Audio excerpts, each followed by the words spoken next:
தளபதியின் பிறந்த நாளுக்காக தான் எல்லா ரசிகர்களும் காத்துட்டு இருக்காங்க. நான் யாரை பத்தி சொல்றேன்னு கண்டிப்பா உங்களுக்கு தெரிஞ்சிருக்கும். இன்னும் ஒரு சில நாள்ல இளைய தளபதி விஜய் அவர்களுடைய பிறந்த தினம். இந்த பிறந்த நாளையாவது கோலாகலமா விஜய் அவர்கள் கொண்டாடுவாரா இல்ல அமெரிக்கா பாரா அப்படின்னு அவருடைய எல்லா ரசிகர்களும் அவரோட காத்துட்டு இருக்காங்க. கடந்த 4 வருஷத்துக்கு மேல ஆகுது விஜய் அவர்கள் தன்னோட பிறந்த நாளை கோலாகலமா கொண்டாடி. வழக்கமா அவர் தன்னோட ரசிகர்கள் மன்றத்தினரையும் ரசிகர்களையும் சாலிகிராமத்துல சந்திப்பாரு.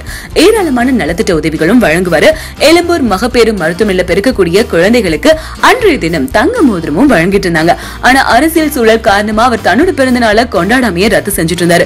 படப்பிடிப்புல பிஸியா இருந்தாரு. அது மட்டும் இல்ல வீட்டுல இருக்க சில பேர் கூட மட்டும்தான் தன்னோட பர்த்டேவை செலிப்ரேட் பண்ணிட்டு இருந்தாரு. குறிப்பா தலைமை படத்துக்கு தொடர்ந்து அவர் அரசியல் ரீதியா எந்த ஒரு விஷயத்தையும் பேசுறதே இல்ல. ஆனா சமீபத்துல விவசாயி சம்பந்தப்பட்டு அவர் பேசின விஷயம் அப்படின்றத நிறைய பேர் அரசியல் ஆக்கிட்டு இருக்காங்க. ஆனா அவர் விவசாயிகளுக்கு தான் பேசின அப்படின்றத தெளிவா சொல்லிருக்காரு. இந்த நிலையில நாளை ஜூன் 22ஆம் தேதி விஜய் அவர்களுடைய பிறந்த நாள் கொண்டாடுறதுக்காக அவரோட ரசிகர்கள் ஏற்பாடுகள் பலவிதமா செஞ்சுட்டு இருக்காங்க. விஜய் அவர்கள் வழக்கம் போல ரசிகர்களை சந்திப்பாரா அப்படியோட கேள்வியோடையும் காத்துட்டு இருக்காங்க. இன்னொரு பக்கம் தமிழகம் கேரளால பாத்தீங்கன்னா விஜய் அவர்களோட பிறந்த நாளை கொண்டாடுற வகையில அவரோட ஹிட் அடித்த பழைய படங்களை திரையிட ஏற்பாடும் செஞ்சுட்டு இருக்காங்க. ஆனா இளைய தளபதி என்ன செய்ய போறார் அப்படின்ற அவளோட தான் எல்லா ரசிகர்களும் காத்துட்டு இருக்காங்க. இன்னும் ஒரே ஒரு நாள் வெயிட் பண்ணா கண்டிப்பா எல்லாம் தெரிஞ்சிடும். வெயிட் பண்ணி பார்ப்போம்.